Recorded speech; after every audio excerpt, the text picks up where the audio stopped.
বাচ্চারা, তোমরা কি এক্সাম হলে থিওরিটিক্যাল সাবজেক্ট লেখার সময় এই ভুলটা করো?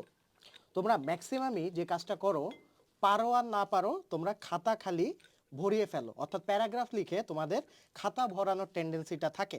মেইনলি কমার্স এবং আর্টসের স্টুডেন্টদের এই বদ অভ্যাসটা থাকে।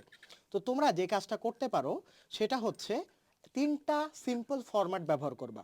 সেটা হচ্ছে প্রথমে একটা হুক ব্যবহার করবা, অর্থাৎ যেটা কোশ্চেনে চেয়েছে তোমরা খালি উদ্দীপকের গুরুত্ব অপরিসীম লিখবা না, ঠিক আছে? অতএব উদ্দীপকের গুরুত্ব অপরিসীম, এটা তোমাদের একটা বাজে অভ্যাস। ও তিনটা সিম্পল ফরম্যাট ফলো করবা। প্রথমত হুক ব্যবহার করবো, অর্থাৎ যা চেয়েছে সেটা অ্যান্সার দিবা।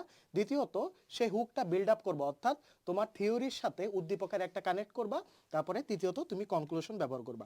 তো এই তিনটা সিম্পল স্টেপ যদি ব্যবহার করতে পারো তাহলে দেখবা তোমার পরীক্ষার খাতায় আগের থেকে মার্ক বেশি আসতেছে, ঠিক আছে? তো এটা অ্যাপ্লাই করো আর কমেন্ট বক্সে জানাও তুমি ফল পেয়েছো কিনা।